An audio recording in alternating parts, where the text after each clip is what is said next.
ازيكم يا جدعان عاملين ايه؟ انا بسجل مكان ماما معرفش ليه، بس ماشي. دي افشل بسبوسه في الكون احنا عملناها عامه. شيء اول حاجه كده جبنا البسبوسه وفضيناها في طبق كده فل الفل. ماشي، وفضيناها في طبق وبعدها جبنا ايه بقى؟ جبنا كيس بسبوسه تاني وحطينا برضو اهو. حطينا كيس البسبوسه التاني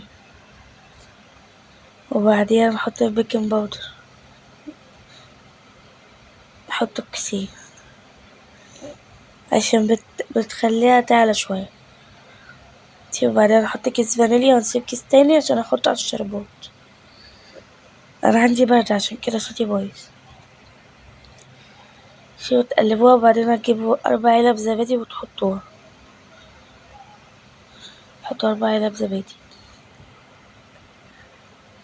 ماشي. دي تاني علبة. بس هو الزبادي بيخليها طعمها حلو اوي يا جماعة، مجربوش تعملوها باللبن تاني. احنا ما بنعرفش نعملها زي بتاعة الشارع عشان مش بنحب بتاعة الشارع عشان بتبقى طرية، بتبقى ملزقة كده، احنا بنحب اللي هي ناشفة. 4 علب زبادي. وبعد كده تجيبوا السمنة، تحطوا حبة صغيرين وبعدين تقلبوها. مينفعش تقلبوها بإيديكم، مينفعش تقلبوها كتير عشان هتبوظ. وتقلبوا قلبوا قلبوا شوية عشان البودرة بتاعت البسبوسة كلها تتعجن مع بعض. ماشي. مش عارفة اقول ايه بس ماشي. يلا نقلب بسرعة. شوف بعدها خلاص قلبناها وهنفضيها في الصينية. احنا هنا دهنين الصينية سمنة برضو، عملناها بالفرشة. واحنا مش عارفين بقى نعملها بالمعلقة نفردها في الصينية. عملناها بايديكوا شوية واعملوها بقى كده عشان ما تلزقش في ايديكوا. باللي ايديكوا حطوا على مية بالله عشان بصوا تلزق كده. كده احنا كسرنا ماما غسلت ايديها وحطت كده فردتها. تفردوا بقى لحد ما تبقى شبه هي على قد الصينية بالظبط. افردوا افردوا افردوا عشان تبقى شبه الصينية.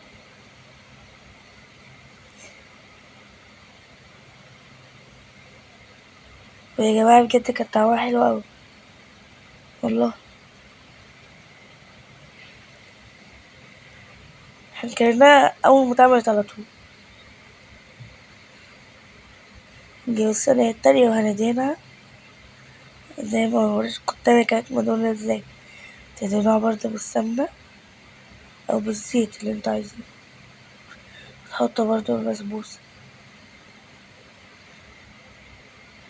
وهتفردوها برضه.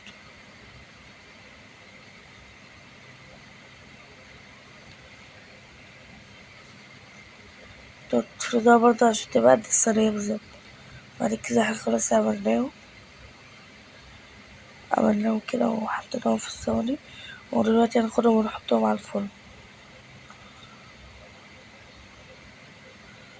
بس كده. وهنستنى بقى لحد ما تتعمل ونعمل الشربات. هنا حطينا كوباية سكر وكوبايتين مية. ماشي. وبعد ما غلوا شوية والسكر ده حطينا عليهم ليمون، نص ليمون. ودي البسبوسة اتعملت طلعناها وهنحط عليها الشربات. وهنا حطينا معلقة سمنة سمنة عادي برضه مش عارفة انطق. وهنا بقى الشربات غلي وهنحطه على البسبوسة، بس لما البسبوسة تكون هديت شوية عشان سخنة أوي. نحط كيس الفانيليا اللي قلتلكوا عليه في الأول وتقلبوها بقى. قلبوا بسكينة زينا برضه وهزم. هنا بقى أحط الشربات على البسبوسة، أحطه في كل حتة. أحط الشربات. احنا هنا الفرن معرفش ليه اتعوج، فخلى البسبوسة كده. طلع يحط الشربات كده، خلاها لو تشرب شربات كتير، وسيبوها تبرد بقى. بس احنا مسيبناهاش تبرد، احنا كلنا على طول. شي- امسكوها بقى ولفوها كده برضو عشان تروح في كل حتة، وبعدين قطعوا البسبوسة كده، قطعوها بقى بطريقة تحفة كده. زي احنا بنعرف نقطعها طبعا، احنا ناس قطيعة. ماشي، انا مش عارفة اقول، انا بقولكوا اي حاجة. ماشي، وتقعدوا بقى تقطعوا كده و ايه، هنقدمها في طبق دلوقتي. وما انا ماما كانت بتقول لكم جيت الحق قبل ما العيال يبوظوها، كانت هي تبوظ، هي اللي بوظتها. ماشي، وانا طبطبة بقى ونقدمها تحفة. نعملوا لايك بقى يا جماعة عشان انا سجلت الفيديو ده من ورا ماما وهنزله. يلا.